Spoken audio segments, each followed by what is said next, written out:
Saluti gentili telespettatori, benvenuti ad una nuova puntata di Speciale VG. Ospite in studio oggi è la ex sindaca di Porto Empedocle e deputata nazionale del Movimento 5 Stelle, l'onorevole Ida Carmina. Onorevole, benvenuta e grazie di essere qui con noi. Grazie a voi, buongiorno a tutti. Lei ha appena compiuto un sopralluogo a Porto Empedocle nell'area portuale di accoglienza dei migranti. Come commenta quanto accade attualmente sul fronte immigrazione?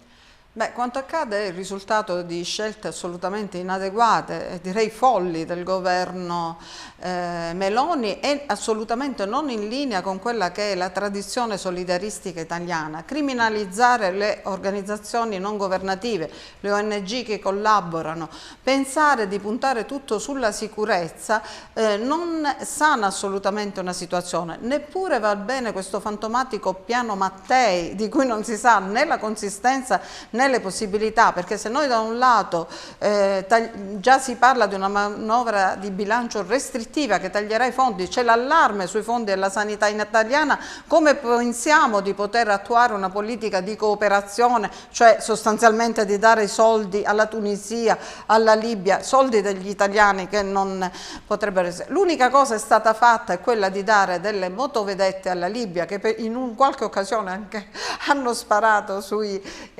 pescatori italiani e certamente la fantomatica idea del blocco navale che tanto ha avuto come riscontro elettorale nei confronti della Meloni non si è dimostrata attuabile, neppure la conclamata rilevanza e autorevolezza del governo italiano nei confronti dell'Europa, perché la linea intrapresa da Conte aveva portato ad un impegno di redistribuzione volontaria, seppur volontaria, nei confronti di Francia e Germania.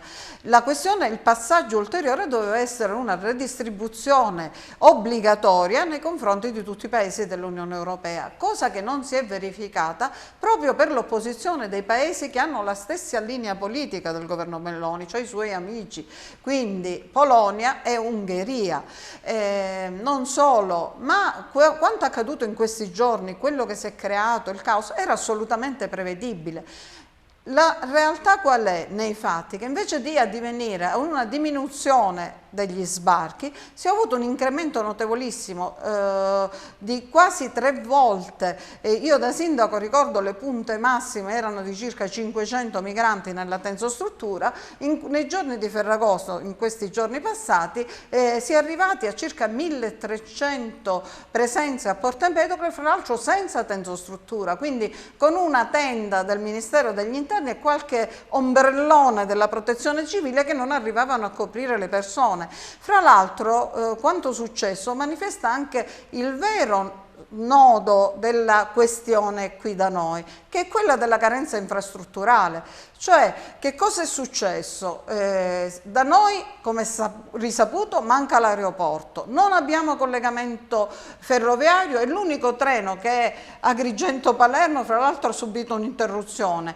La nave, l'unica nave, l'unico traghetto va e viene da Lampedusa. Non c'erano, non si trovavano gli autobus, a quanto pare anche per la questione della carenza verificata, dei problemi verificatisi all'aeroporto di Catania, per cui questi migranti sono rimasti a 40 gradi sotto il sole, non all'ombra ma sotto il sole, senza possibilità di essere spostati. Quindi se decreti urgenti vanno fatti, non sono certo il decreto REV, io mi chiedo quante persone siano state imputate di REV durante quest'anno o tanti altri, il decreto Ponte che non ha attualmente ancora copertura finanziaria, quindi è tutto rinviato e rinviabile, ma andava fatto un decreto urgente, va fatto, e lì va interpellato Salvini che ben conosce perché d'opposizione veniva qui a protestare, un decreto urgente per la realizzazione dell'aeroporto ad Agrigento, perché se si continua a voler fare di questa zona d'Italia un po' lo snodo di tutta l'immigrazione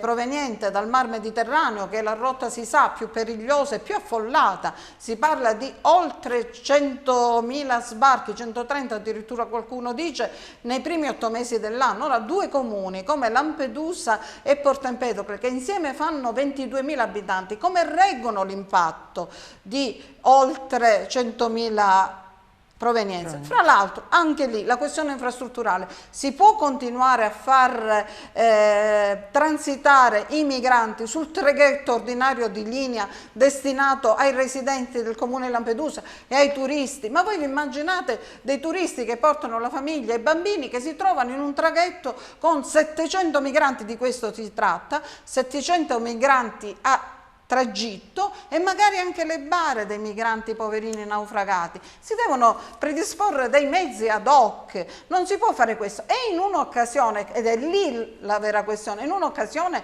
si è avvenuto l'utilizzo della nave della Marina Militare Dattilo, che ha prelevato 700, quando c'era un eccessivo sovraffollamento, 700 migranti che stazionavano sotto il sole al porto di Porto Empedocle, e li ha trasportati per portarli immediatamente a Reggio Calabria. Quindi come si fa per l'ONG, che si dà una destinazione con... e le ONG non sono navi attrezzate come potrebbero essere delle navi predisposte ad hoc, si utilizzano delle navi ad hoc perché le persone che vengono salvate non vengono catapultate su Lampedusa e Porto Empedocle, che hanno diritto ad esistere, alle prospettive di sviluppo turistico, a far sì che i propri giovani non se ne vadano, ma vengano destinate di volta in volta navi abbastanza capienti con un adeguato numero di migranti, per quanto ne può contenere una nave. Noi in quarantena avevamo navi che contenevano 5.000 persone, e poi li portano loro sì in sicurezza al porto di Genova, di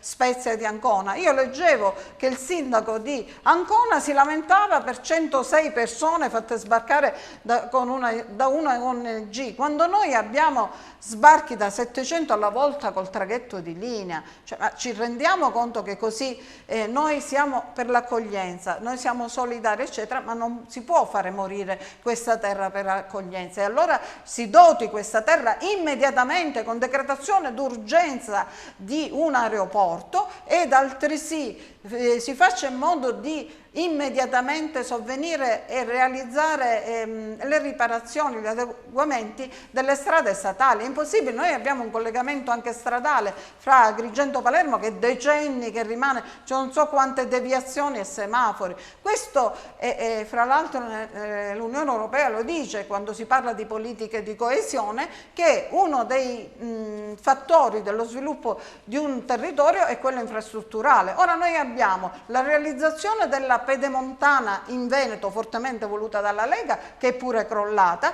su cui non ci va nessuno, praticamente un'autostrada inutile, e qua dove sarebbe utilissimo non abbiamo niente. Anzi, abbiamo avuto il definanziamento delle opere del PNRR previste per il Sud, pari a 2,5 miliardi, sono state definanziate per trasportare questi fondi di infrastrutture del Nord.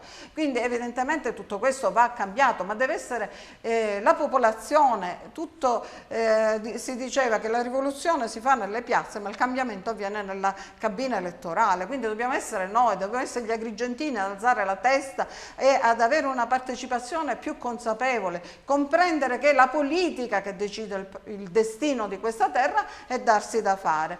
In tutto questo devo dire che c'è stata un'opera veramente, hanno dato tutte le loro energie, le forze dell'ordine, la Guardia Costiera, la Prefettura di Agrigento. Anche lì non si può trattare questa zona come una qualsiasi altra zona d'Italia, la zona che è investita dall'impatto di tutta la trasmigrazione dal Nord Africa, perché non si può lasciare la Prefettura di Agrigento sotto organico.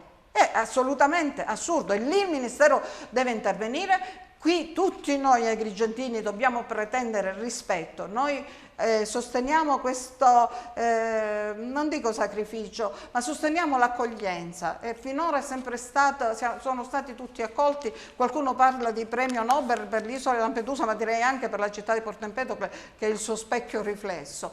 Ebbene, però, oltre al premio Nobel, venga restituita dignità e considerazione a questo territorio e alla provincia agrigentina tutta, che poi è la prima a essere investita anche della seconda accoglienza. È di giorni fa che un migrante ha devastato Ravanusa, il centro, quindi davvero, se lo Stato chiede questo sforzo a questa provincia, deve però restituire. Si dice tanto l'Italia viene lasciata solo dall'Europa, ma questa provincia non deve essere lasciata solo dal governo italiano.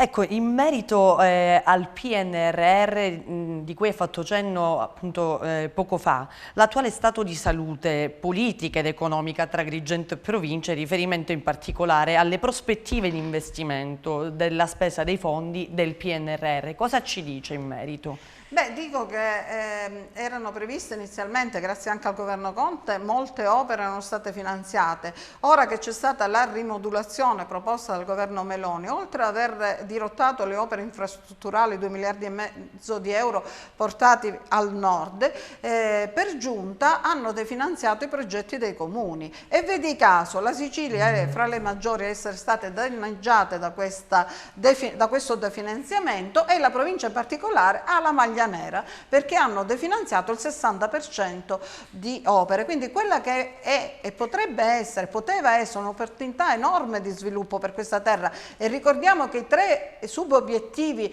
del PNR sono sud, giovani e donne, che c'è una questione di concatenazione anche di giustizia sociale fra questi 3 subobiettivi, perché le donne e i giovani, noi conosciamo i dati di disoccupazione, conosciamo il fatto che 8 giovani su 10 se ne vanno dalla nostra terra, mentre è giusto in questi giorni, ieri e oggi ci sono centinaia di giovani radunati a Campobello di Licata che stanno parlando, tavoli tecnici, confronto con intellettuali, istituzioni, politici, ci sono stata anch'io, per vedere come rilanciare la nostra terra per un manifesto al diritto a rimanere, perché qua si contrappongono 2 diritti, il diritto ad emigrare ed accogliere chi liberamente vuole andare dove vuole il mondo, perché questo dovrebbe essere il principio di fondo, la libertà, e a cercarsi anche una vita migliore. Quindi il paradigma dell'immigrazione è totalmente sbagliato e continuiamo a fare danni. Il diritto ad emigrare, ma anche il diritto a rimanere,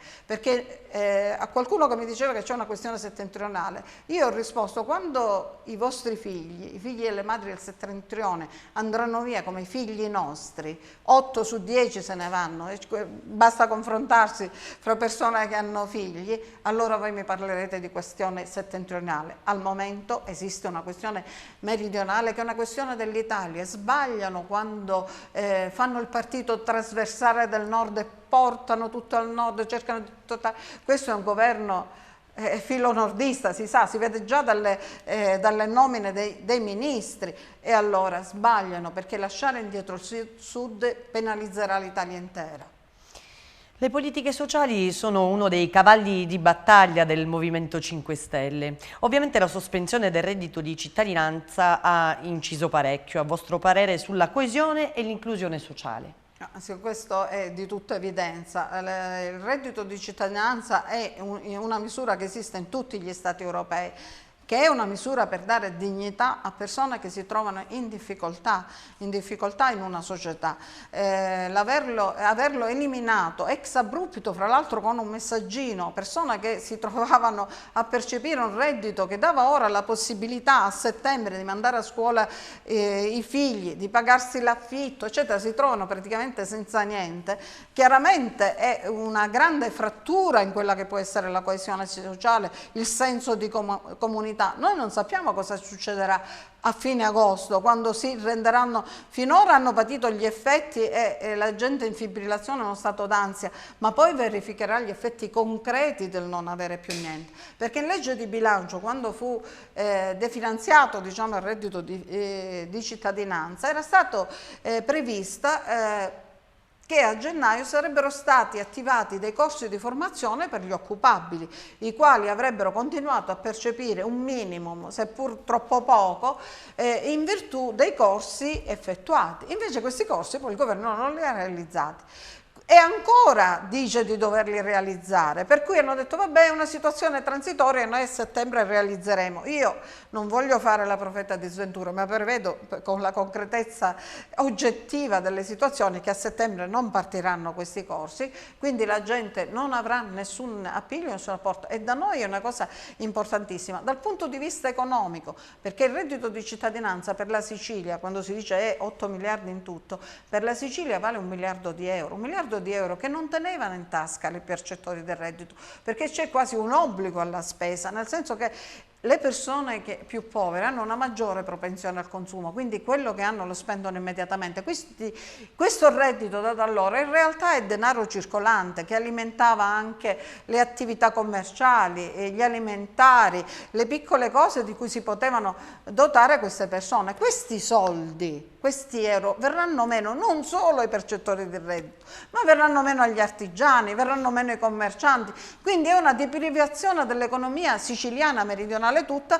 E però badiamo bene che il reddito riguardava non soltanto i meridionali, perché mi pare che fra i primi posti dei percettori c'è la Lombardia, naturalmente non di coloro che abitano nei centri storici, dei ricconi, degli ambienti, ma di quelli che abitano nelle periferie, che stendono a trovare lavoro, l'integrazione alle pensioni di chi va a raccogliere il cibo buttato dai supermercati, di questo parliamo. E hanno avuto l'ardire, sempre lì, criminalizzando i percettori di reddito, puntando l'osservazione su chi tentava delle piccole frodi, delle truffe, perché parliamoci chiaro, gli italiani abbiamo il vizietto di fare furbetti e magari c'era qualcuno, ma le truffe accertate sono l'1% e tu lasci senza tutela il 99% delle persone per l'1% che crea truffe. Non si toglie la pensione ai veri ciechi perché ci sono i falsi invalidi, ma si va a perseguire chi effettivamente truffa lo Stato.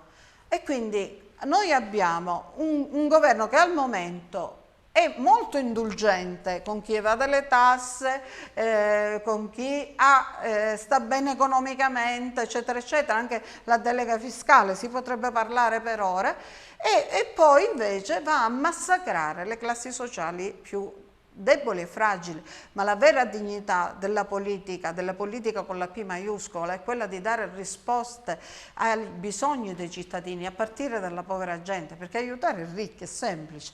Quando si va verso una sanità privata, chi ha la disponibilità economica può ugualmente attingere alle visite mediche, ai pronti soccorso. Addirittura c'è una provincia nel nord Italia che stanno facendo il pronto soccorso a pagamento, ma voi ve lo immaginate che significa? Cioè significa dire alla gente: morite a casa. A parte la situazione che c'è nel pronto soccorso qua, ma è tutto frutto di scelte di politica scellerata. E mentre il governo Conte aveva aumentato nel rapporto col PIL, della spesa del PIL, la spesa sanitaria oltre il 7%, questo governo la riporta sotto il 6%, significa che mancheranno 4 miliardi di euro. Il governo Conte aveva previsto 59 miliardi di euro dal PNRR per la sanità, ne sono stati spesi solo lo 0,5%, in alcune zone del paese già sono state portate avanti ed erano cose che servivano a decongestionare chiaramente gli ospedali, perché tu, se fai la medicina di incentivi, la medicina di prossimità, le case di cura, eccetera, eccetera, poi non c'è tutto questo afflusso all'ospedale, perché c'è una rete che funziona. E invece di operare in questo senso si fa nella direzione opposta, di tagli alla sanità. Naturalmente poi c'è la questione della guerra perché nessuno lo dice, ma in fondo questa cosa sta penalizzando fortemente l'economia italiana al momento. Il Movimento 5 Stelle come forza di opposizione e i rapporti con l'altra forza di opposizione di rilievo, ovvero il Partito Democratico. Lei crede nel campo largo a sinistra? Allora, io credo nella convergenza su idee, che era un po' il motivo fondante iniziale del Movimento 5 Stelle, che non è stato compreso. Per questo secondo me noi abbiamo avuto anche una forte penalizzazione del consenso elettorale. Cioè, cosa dicevano Casaleggio e Grillo, cosa dicevano? Le idee, le buone idee non sono di destra o di sinistra, sono buone idee.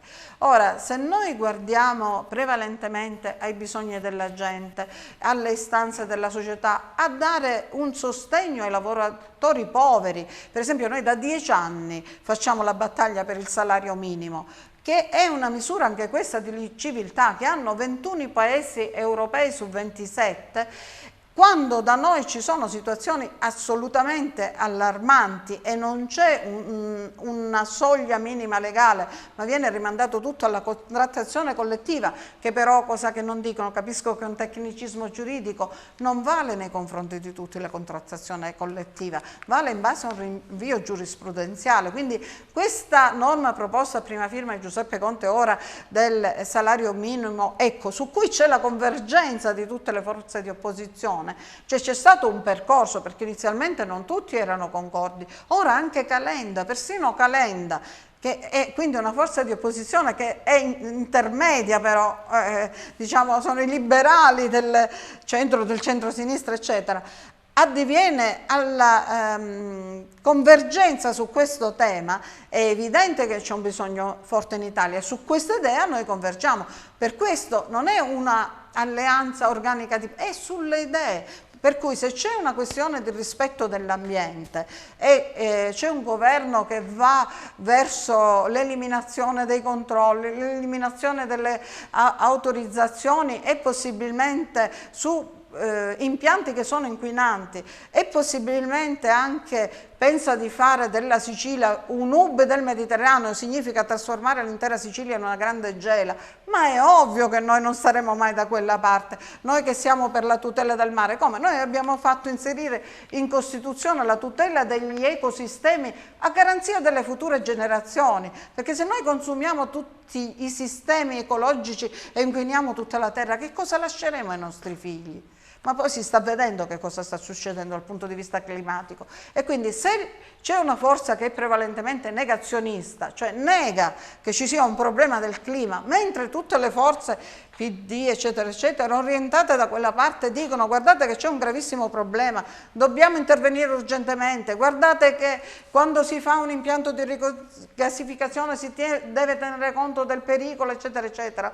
È ovvia la convergenza, ma non è organica per dire siamo una forza, ma è sulle idee che sono delle idee per il progresso. Per questo noi siamo i progressisti, non perché non abbiamo valori o abbiamo valori etichettati, ma perché sono buone idee, buone pratiche e che noi vogliamo portare avanti. Cioè proprio è una distanza abissale e per questo convergiamo. Per tutelare la terra, per tutelare le persone più fragili, perché ci sia giustizia sociale, perché in un mondo dove vanno avanti solo i ricchi, anche i ricchi poi avranno problemi, perché aumenteranno le rapine, aumenteranno i furti, aumenterà la violenza, perché anche in famiglia, perché un disoccupato che sta a casa non ha come far sopravvivere i figli e il reddito aveva una funzione diciamo di sostegno sociale che ti faceva stare meno male, ma noi non sappiamo che cosa si genererà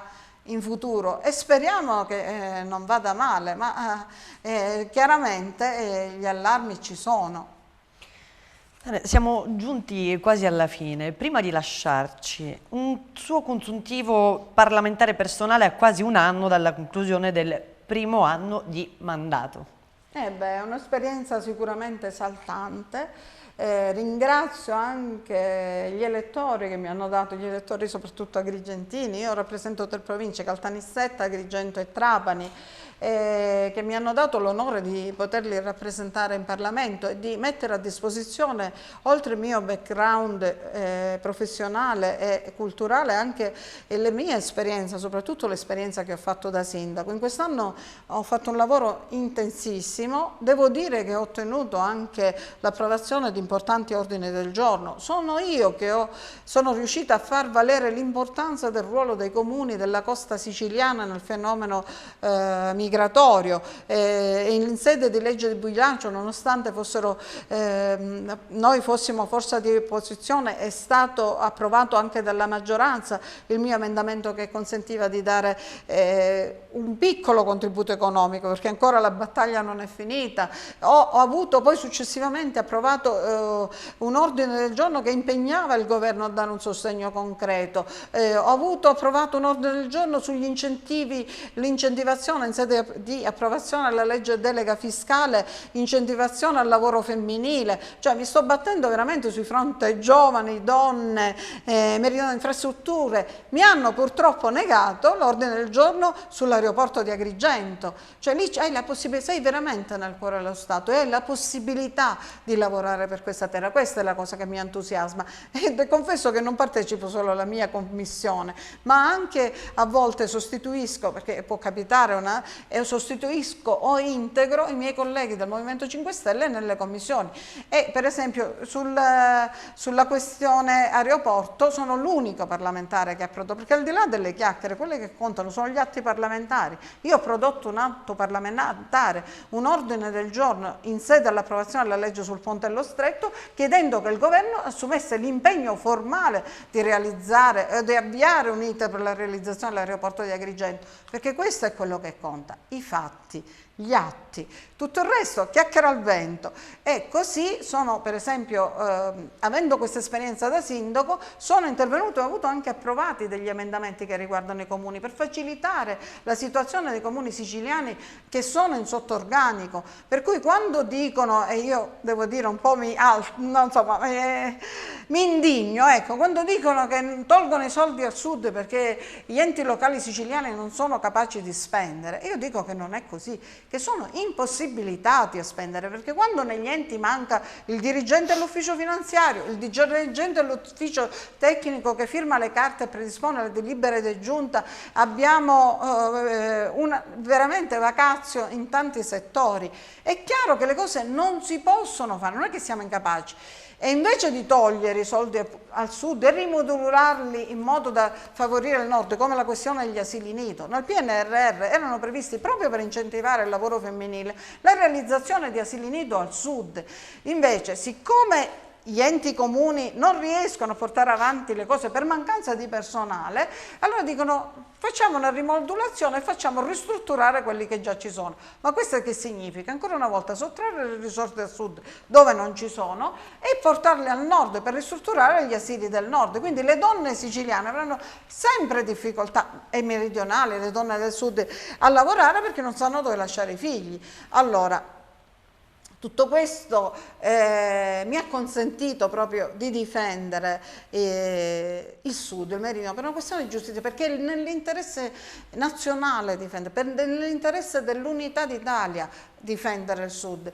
E in ultimo, per esempio ora, proprio prima che si chiudessero le attività parlamentari, in sede di approvazione del decreto PA Pubblica Amministrazione 2, siamo riusciti a far approvare una cosa storica, che è la possibilità di stabilizzazione dei precari LSU e ASU che lavorano negli enti locali in deroga. Cioè entro il 2026 è data la possibilità agli enti locali di poterli approvare anche in deroga. Non so, il comune di Favara, i precari non potevano essere stabilizzati perché in sovrannumero. Noi con questo emendamento consentiamo la possibilità comunque, anche astratta, teorica, poi il Ministero dirà di poterli stabilizzare. Queste sono battaglie concrete. Io da sindaco ero abituata a parlare poco, anche a rilasciare poche interviste, però a lavorare, perché questo dobbiamo fare noi politici, lavorare, e soprattutto per la nostra terra,